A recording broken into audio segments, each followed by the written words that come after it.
Let's say you triple down just because Roger said so and you don't want to disappoint him, right? But you never triple down that person again. Like you triple down in the morning, okay, great, they didn't answer. Triple down in the afternoon. Maybe I'll try to catch them at a lunchtime. Triple down them in the evening. Triple down late at night. We don't know their work schedule. We don't know who they are. So we don't know why they didn't answer at that moment. It didn't matter. Right? Like I'm going to talk to them even if they're like, why do you keep calling? And then I'm going to be so nice and I'm going to diffuse the situation and get them their information.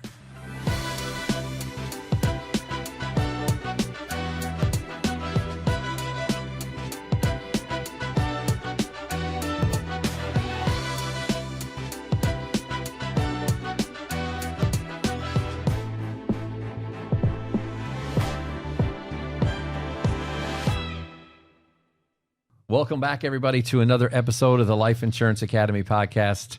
Today, we're back in studio. Chris and Zach, just the three of us, teaching some basics, some fundamentals. And today, we're talking about telesales,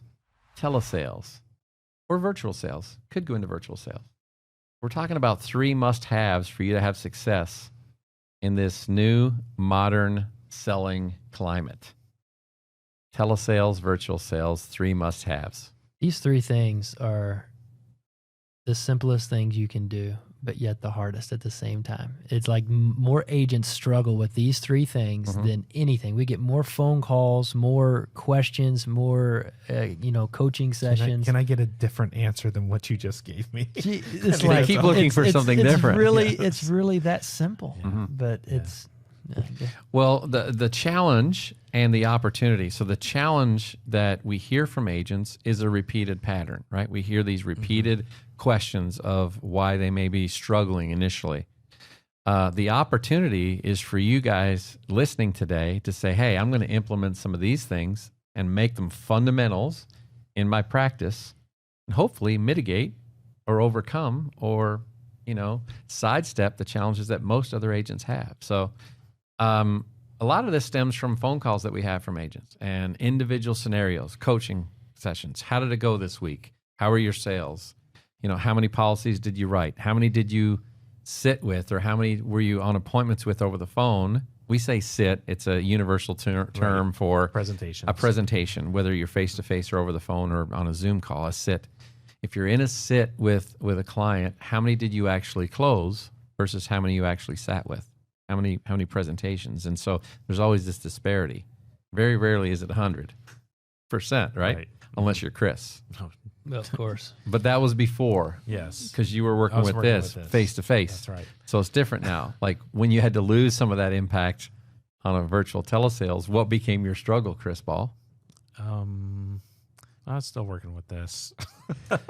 His 10% off smile didn't give too many discounts. No, the struggle's like in your head of being committed to the process. I think that's the real deal. Like we'll get into this, but sitting at your desk and making the calls. Yeah. My biggest thing was how can I stand out and be different from every other person that dials them for whatever reason from whatever company? How can I stand out and be different and grab their attention? Mm-hmm. So there's some of these basics, right, that we all think about, but then there's some really, really basics. If you're looking for some secret sauce today, we're going to give you 3 secrets. And after you're done listening, you're going to be like, dang it, I thought they were going to give me some really good stuff. But what we're getting ready to tell you is the truth. We can blow smoke. We can tell the truth. If you apply this today, this is the best call that will change your life and make you more money than any other podcast you've listened to. Boom, there it is. That's strong. So if that doesn't make you want to listen, you just have to apply it. Well, with consistency. The application piece too of taking the truth and comparing it to what you're currently doing. That's the hardest thing right there. Yeah. Because that mirror is sometimes hard to look at. Like, can you give me a different answer? Yeah. That's the funniest thing in coaching agents. But I already do that. I say it just like you say it. I did it just like that. If you did, you'd have different results. Yes. So what do you think the first issue is? What do you think the first must-have is for telesales success? Opportunities. You got to get in front of people. And when we say that, we're talking about leads. You got to have leads. But my budget's only about $200 a week. But I only want to make $300,000 a year. That's right. Or even if they want to make 100,000, is that enough? If you've done this for years, maybe. Yeah. Maybe. but not starting out. And the majority of people that have a budget, anybody that's been here for years and has been successful, none of them are spending $100. That's the whole trick about it is when you say that, you're saying they're not only spending $100. No, exactly. They understand the value and the return on investment, and they look at it as an investment instead of an expenditure, and that's the biggest difference. But they want to achieve this dream that their mentors have. They want to walk in the footsteps of everybody else that's been successful, but they're not willing to do the same amount of learning, training, commitment, investment in their own business, investment in their time, investment in their mind. But most importantly, they don't have enough leads to mess up on to then make them better. Because you only get better when you just fail a lot and screw up a lot, and you're like, oh, well, I'm not doing that again. Hey, I'm not going to say that again. Like, you need that experience. And when it comes to the lead conversation, I mean, this is true with any type of lead you're working. It's a time and money. I mean, you have time and money. Those are your resources. Time or money. Sometimes you have both. Sometimes you have both. But if you have both, you've generally figured out business and you're already wealthy. That is correct. Or you're a trust fund baby. Yeah. So if you have loads of time and you have very little money, then you got to figure out what leads you can start working, right? That's right. It's probably going to be aged lead, some type of digital lead, some type of aged digital lead. What is a lead? A lead is an opportunity to have a conversation with somebody about insurance, about protecting their families. And so it's not a guarantee. No. It's not an order. No, it's not. No. And the thing I like about, this conversation, especially with new agents, is for me, it's an opportunity to learn as well. Like, it's an opportunity to learn and master your craft. You have to give yourself enough reps so you can get through this learning curve, this learning cycle to be successful. And if you have more time than you do money, then you're working leads that probably have a lower conversion. I mean, it's just the truth. Mm-hmm. Like, personally, I would want that as a new person. I don't want that pressure that everything has to be gold and perfect. Like, I want to get dirty. Right? I want 5 leads. I want 5 of the best leads, Zach. Exactly. I want 5 orders. I want 5. Actually, why would I sell those to you if I knew they were orders? And I know we're joking a little bit here, but I mean, you don't know what you don't know, and you may think that, like, maybe you're getting into this and you're thinking, hey, I'm going to do telesales. I hear people are putting up really big numbers, and if I can convert 2 of those 5, then I can really have my steady lead order and work from there. But it doesn't work that way. I mean, there is no law of small numbers. This is what I said. There is. You can almost guarantee the result. It's just not what you want. It's like gravity, right? But the entire insurance industry is built on the law of large numbers. If you have enough large numbers, it will start to work in your favor. That's what you mean by that is enough people paying into an insurance pool correct. That when someone needs a benefit, it can pay out and the thing sustains itself. With lots of money. Correct, with lots of money. So if you put lots of money in as a life agent or a Medicare agent and you're putting money into a lead program and you've got lots of opportunities going in, there's going to be policies being written out of there. A question just ran through my mind. When I said it's not a guaranteed sale, you said no.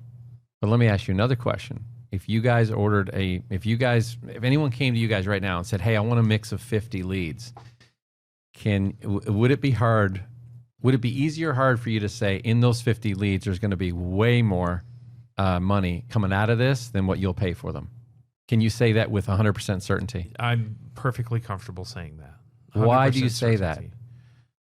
Because it's the law of large numbers. I mean, that doesn't seem like a lot of numbers, large numbers there, but no, it's certainty that it's in there. It's certainty that it's in there. Mm-hmm. It's not certainty that they're going to work and follow the process to get to it. But the opportunities to create more revenue than what they're going to spend in marketing spend, there's way more opportunity coming out than what's going in. It's like 30 to 100% return, right? I mean, 30 times. You just said 30% and then 30 times. So introduce our math major in the company. I'm out. Accounting department, everything right there is your guy. When I paused, he was like, is it 30 times? He went from 30% to 30 times. It's just numbers. I think it all depends on. Just a second. I'm still doing it. Oh my. Hey, get him a TI calculator, Adam. Would you do that? That's what I need. Geez Louise. Make it clickable up here for him or something. But I think it depends on how the agent views it, because some can look at that batch of 50 and then comb through them and say, okay, well, this is missing a couple phone numbers, or that one, they're this age or that age, and then their opportunities get limited. And then you have somebody else, let's say normal, they look at it and they go, oh, there's 50 good opportunities. And then you have somebody that I would say has the positive outlook or some experience, and they go, wow, there's 180 opportunities right there. Because every one of them is either married, or they have a neighbor, or they have a friend, or their cousin, or a mother-in-law, or might need kids, children, grandkids policies, possible IULs. I mean, there's annuity opportunities. Like, they look at that and they just start drooling. And any one of those things, any one of those leads can pay for the entire batch. Any no one question, sell. absolutely. And when you look at it as 180 opportunities, and then you train yourself on how to be the expert on all the little different avenues, and then you learn how to lead and read clients, and you can really understand what they really need and to take care of. Wow, like the return on investment you can have on that is incredible. It just magnifies beyond belief. But if that's 10 leads, like, there's only so much you can do. You know, it really is. So you got to have plenty of lead opportunities. Yes. Plenty of lead opportunities. And if you don't have money and you have time, you have to work low intent leads to get good, so you can convert some of those to generate cash flow to reinvest in your marketing dollars to start the engine, to start the flow. And here's the thing. Or just talk to a lot of family and friends. And then if you go ahead. I'm going to brag on Chris on this one. Let's say you don't even have that much money to buy those leads. Like, everything's a lead, right? Go start knocking, handing out flyers. Chris had a crazy idea, just because we like testing different stuff out, but he came up with this. He got a big old yellow yard sign printed. I think you got 500 yard signs printed.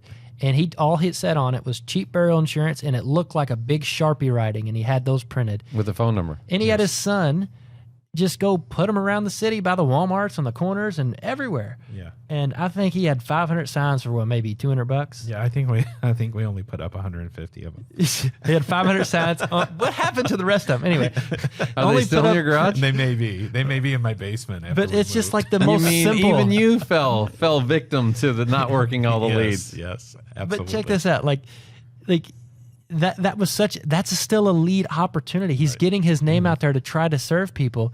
And I remember correctly, I think you wrote somewhere around 10 grand. Now, it was over a period of time, 10 grand on that lead investment. It was $5,000, and it was on 150 signs that went out. But didn't you do it twice? It was like, you did it for another agent. I did do it for another agent. You did it for another agent. Yeah. That's right. I gave him a portion of those and let him run those. And I think he wrote about 5 on them. Yeah. But like, just to see, like, that's a lead, that's an opportunity. And you don't have to have any. You can go door knocking trailer parks for final expense. Like, these are like, you just need opportunities. So in telesales, you got to have phone numbers. You got to have phone numbers, right? You can't do yard signs and wait. I guess you can create inbound opportunities with a funnel. Yeah. Hey, what's your source of your funnel? It's these yellow signs all around the city, halfway up a light pole. I mean, you could do that, I guess, but you got to have leads. Chris, where do people find, and where can they source aged leads to get started, or a mix of aged leads, digital leads, Facebook leads, Google leads, direct mail leads? I mean, we provide leads to our agents, and we do have aged mortgage protection leads. We have Facebook leads. We have overflow Facebook leads for campaigns that have been topped off, and those are some that are left over that are discounted.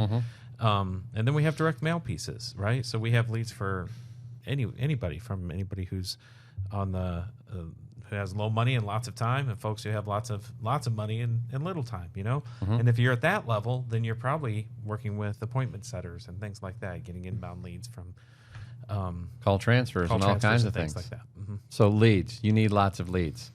So I had an agent that called me and said they were really working hard and they were making about 50 dials a day. Yeah, he's sweating probably. 50 dials a day. Yeah. 5 days a week. So in his mind, he's calling 250 people. Right. What's the problem with that scenario? Because you can get through 50 dials probably in 30 minutes. If that's the honest answer. If that's the honest answer, it's probably 50 dials in 30 minutes, 35. Because it takes like 30 seconds to dial somebody who doesn't answer. Yes.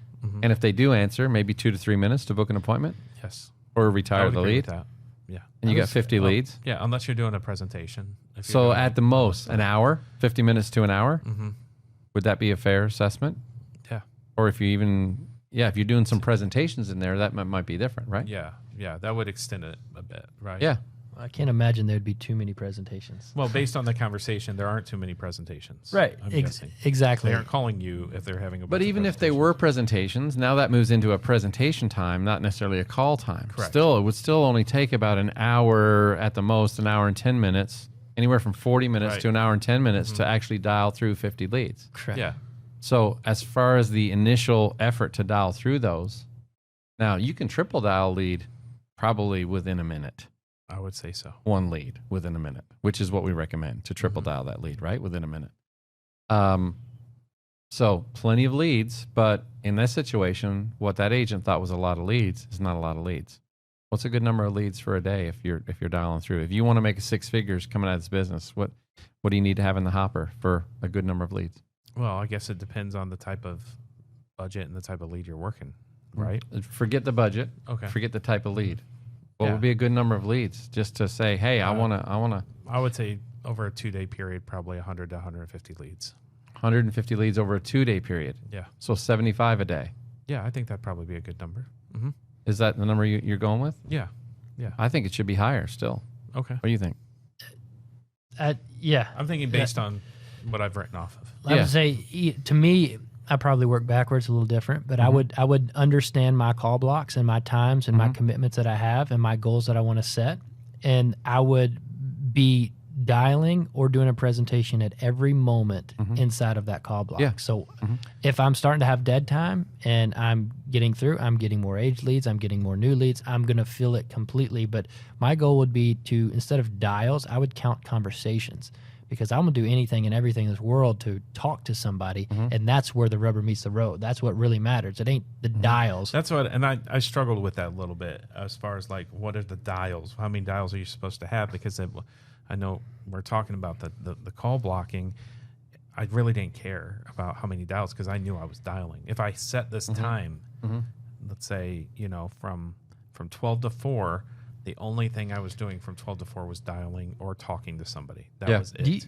That was it. I'm curious because I've done a lot of door knocking and you've done a lot more dialing than I have. But like the mindset, whenever you're trying to get in front of somebody, you can knock or you can dial, but you'll never get a hold of anybody or see anybody if you don't really want to. Right? Do you know what I'm saying? Yes. Like there's something like a mental switch. There's a door knock. Yeah, do you know what I'm saying? Don't be home door knock. Yeah, like I don't there think could they're be here. a don't be home dial too. It is. I never thought about that, but that's a good way of saying it. It's the mindset of not triple dialing, not taking notes on that. Willis, the 3-minute pause between dials.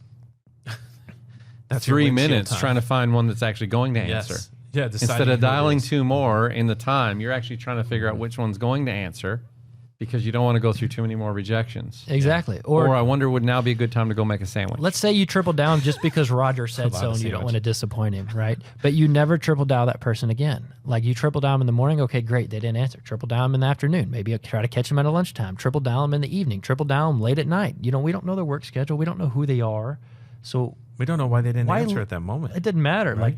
Like I'm going to talk to them even if they're like, why do you keep calling? And then I'm going to be so nice and I'm going to diffuse the situation and get them their information. Well, when I ask agents and this question, when they're getting started in the business, I'm trying to get appointments. I'm trying to get 20 appointments on my schedule. Or I'm trying to get 30 appointments on my schedule for the week. And I'm like, so what is your goal? I'm trying to get 30 appointments. I'm dialing, trying to get 30 appointments. And I think there's too big of a gap between leads and appointments, right? Your goal, one of your goals, and I think this leads into our second point. So number one, you need a lot of leads. Number two, you need to look at how you're dialing and how you're working. Maybe we'll talk about time blocking in a minute. So you just mentioned time blocking. But number two, how are you working those leads? So when I ask agents, what's your goal? They said, try to get these many appointments. For me, my goal is to get someone to answer the phone. It's not to get the appointment. I got to get them to answer the phone first. Mm-hmm. And if I'm thinking about how do I get someone to answer the phone, now my brain is thinking differently about how I'm dialing.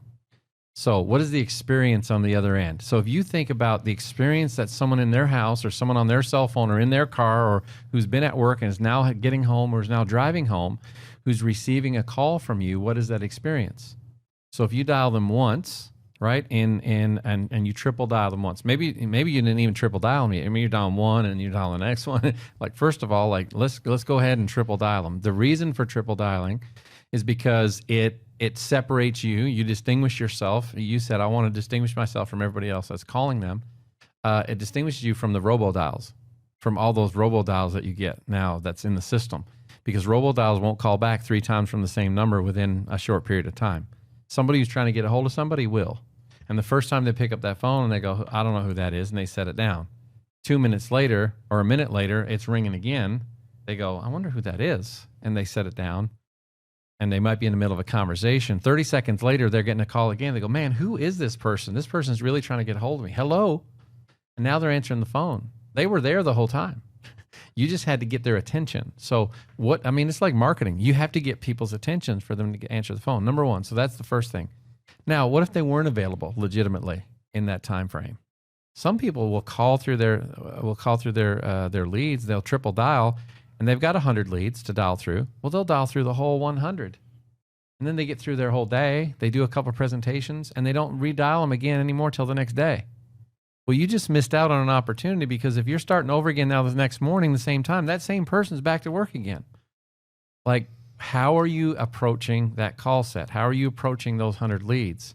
So to me, when you said 75, and I don't know if that's enough, because if you have 100 leads, and let's say it takes a minute to dial each lead, and out of 100, you're going to have 25 conversations. And out of 25 conversations, you get to book 50% appointments, so 12 appointments or whatever. Out of the 25 conversations, I'm probably only going to be on the phone maybe 3 minutes, right? With those trying to set an appointment, 3 minutes. So if I got 25 for 3 minutes, that's 75 minutes, right? Correct. Now I've got 75 more. That's only taking me a minute, right? That's another hour and a half. So now I've got 3 hours. I've either talked to somebody or I've been dialing somebody. 3 hours I've dialed through 100. Now, if I'm doing some presentations in there with one call closes, that separates out into a presentation time. I'm not counting that in my time, in my call block time, right? That's actually in my work block. It's actually presentation, but now it moves into the next stage for me. I'm trying to get through all of those, and I'm trying to sequence them through. For me, if I take 25 leads and I cycle through 25, and before I go on to 26, 27, 28, I go back now and I redial the ones that I didn't get through. Now, within that first 30 to 40 minutes, that person's seeing my phone number show up 3 times. 40 minutes later, they're seeing it show up again. And then 30 minutes later, they're seeing it show up again. I've hit them now within a 2-hour time frame. What if I'm dialing that way and someone else is dialing 100 leads straight? If we were at an odds and you had to bet who had the highest likelihood of getting someone to pick up the phone, which is my goal, is to get them to pick up the phone, not to book the appointment, to get them to pick up the phone. Who's got the highest likelihood? Oh, definitely the triple dialer. Triple dialer, that's sequencing, going Correct. 25 and recycling through, because you're concentrating when people are seeing there's someone who's really trying to get a hold of me. Mm-hmm. Someone's really trying to get a hold of me. That allows you so much more opportunity, but so many agents don't think about the experience on the other side of the phone. I will say I do think they do it the wrong way. I think they're thinking, I don't like it when people do that. If I were answering the phone, I would be upset because they called me 3 times.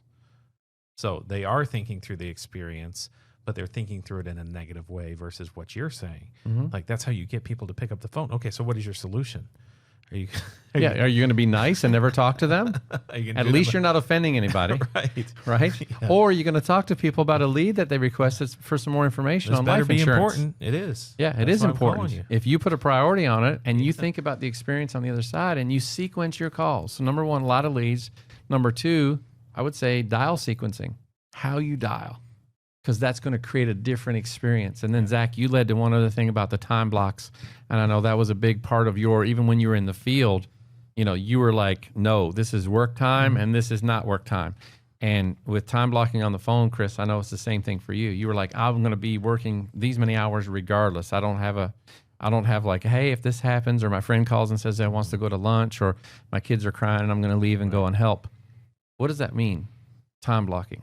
It really comes down to self-discipline, and it relates to exactly your goals and what you would accomplish. But it's to identify that you only have a limited amount of time to make money for your family. In this business, you are broke, you are unemployed until your next application because you don't know where your next dollar is going to come from. You know, those little bit of trickling money you have coming in, or, you know, you could get a charge back from some advances that you have that we talked about in the last episode. Things can and will happen. So, but it's not your availability. It's your client's availability. That's right. When are they most likely to be available to take calls, to do sits, to do appointments? And if you identify what that window of time is during the day, which is probably 9 to 9, in my opinion, I'm going to have everything I need to be prepared and ready to roll when they're most available. And then I want to, obviously, I have certain family things, or I have certain things that I have commitments to.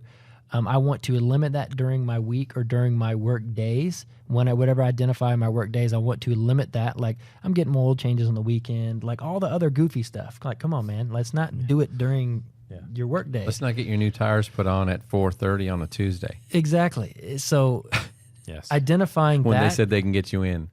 Now you're bending to their schedule. You're not putting them in yours. But these need to be non-negotiables. Like, you need to be your boss, and if you don't show up and you don't clock in, then you're fired, because you pretty much are. You're just firing yourself slowly and softly, and then you're going to be out of this business anyways. He's just firing slowly and softly. There's got to be a song there, Adam. Dude, I'm telling you. Slowly and softly. Killing me softly. Yeah, exactly. There's It's gotta true, be. though. It's true. But if you have, like, hey, this is my call session, or hey, these are my appointment times, like, block those off, make sure everybody knows about them.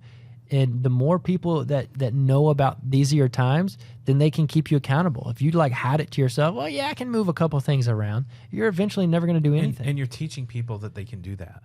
Like, they can come to you and ask you to do things because you are available. You're available. You're You available. appear to be available. Yeah. Actually, because you've made yourself available. Yes. But a lot of agents, especially new ones, they'll waste their time, and I'll say waste their time on studying products or getting on trainings or Zooms. Like, do that stuff on the weekend. This is game time. Like, this is money-making time. Like if you don't make money, you're out of business. You are your exactly. business owner. Like, take your whole Saturday and study products. Do all the things. Wake up at 6 a.m. in the morning and study for 3 hours before you start dialing at 9, or whatever your situation is. Like, utilize your other times. You're supposed to be in the game. You're supposed to be performing. You're supposed to be making money at this time. Like, so many people, they're afraid to get started, so they never do. And they don't ever want to start dialing, so they don't. And they have this window, but yet they got to fix breakfast. Yet they have a headache. Yet, they forgot to do their laundry. It rained over the weekend. Now I got to cut my grass. Like, I got to pick my daughter up from school. I shouldn't call for an hour. I might as well just wait and then go pick them up. And then once they get settled, then I'll try to dial a little bit later. Like, come on, man. Yeah. Controlling your own schedule in this business is everything. And there's conversations to be had with the people that you care about in order to facilitate that. And if you don't have those conversations, it's just going to lead to frustration. So when Rose and I were in the business, I would tell her, from this time to this time, I'm actually working. So don't be walking by and say, can you help me for 2 minutes, right? Pretend I'm not That's here. how I get out of chores all the time. Pretend I'm not here. Pretend I'm not here. Obviously, if there's an emergency, Right. please let me know and I'll be there. But if it's just something that's convenient, to pretend I'm not here. One of the things that people enjoyed about getting out and going seeing people face to face was that they were actually out on the road, and so they could actually then focus. I think it takes more discipline to pick up the phone. It does take more discipline. My point clear, exactly. And so especially if you're dialing from a home office, like having that dedicated space, that's your workspace, that is distraction free, and keep yourself out of there so that you're not on your social media when you're supposed to be dialing. You're not doing all these other things when you're supposed to be during your work block. And communicate with your family. For a lot of people that get in this business, there's a time during the day and during the week, and we call it prime time. What is prime time? That's when most people are home. Most people are home. They have a name for it on the news, right? What is that time on the in the schedule for the news? What is it? Prime time. Yeah, it's in the evenings. Yeah, it's evenings. It's in the evenings. Well, it's mornings and evenings. I think so. Mornings and evenings are the best times to. It doesn't mean you don't call on the afternoons. I mean, it's just like fishing. Best times are mornings and evenings. But some people get in this business, Chris, and they want to work in their mind, I'm going to work from 9 to 5, and that's when I'm going to do my business. And like Zach said, you're not putting yourself in your client situation. So if your clients actually are also doing the same thing, working from 9 to 5, then they're never going to have time for you. Mm-hmm. Correct. So it's an oxymoron. You cannot work. We're in a business that we have to make ourselves available when our clients are available. So have the conversation with the people you care about the most. Set up those times when you can be available. 4:30 to 8:30 at night is what I would call prime time. Absolutely. The biggest prime time window for actually connecting with people and doing sales.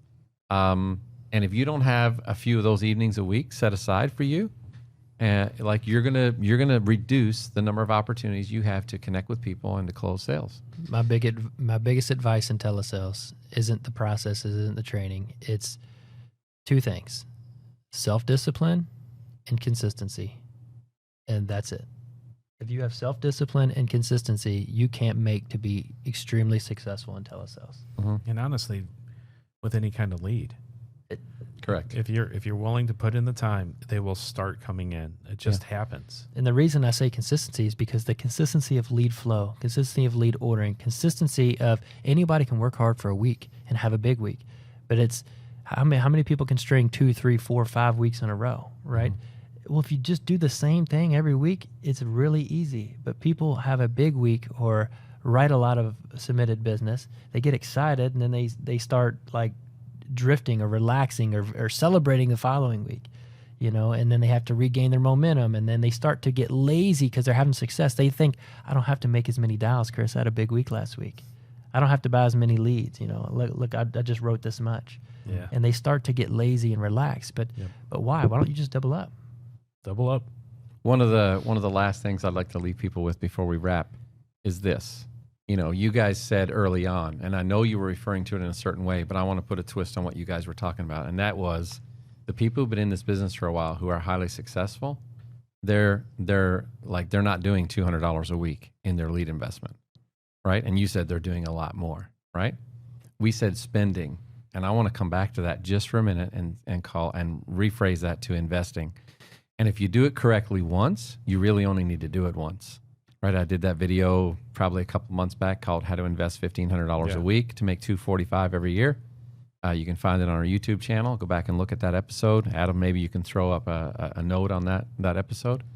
But that one is really about taking your leads, investing, and then working the system, being consistent with your work blocks, right? Being consistent with your call sequencing, dial sequencing, doing all the things, writing business, but then taking that portion of that revenue, that $1,000, $1,500, $2,000, whatever it is you're investing each week, and putting it right back into your lead opportunities, because the thing that's at the top of that funnel in every one of these conversations is opportunities. And until you have opportunities or leads, you're not in business. And if you keep putting the money back into the opportunities before you take the money out of your business, for you, your business will always fund itself. So you're really only investing that money. You're investing on a recurring basis, but you're really only spending that money once up front. And it's really just an upfront single investment. If you're willing to do the work after that, the program funds itself. So sometimes we get agents that say, how long do I have to spend money on leads? Or how long am I on this subscription lead order or recurring lead program? I'm like, well, we had that conversation today and you said forever. For as long as you're in business, you need to be investing in opportunities, because opportunities is always the top of the funnel. So there's a good video to go back and watch to give you some perspective on that. So lots of leads, call sequencing, how you're approaching your dials, and then your time blocks. And if you protect those three and you stay consistent and you're disciplined, you're going to have massive success in this telesales industry, in this wonderful business of life insurance sales. Thanks, guys, for watching. We'll see you on the next episode of the Life Insurance Academy podcast.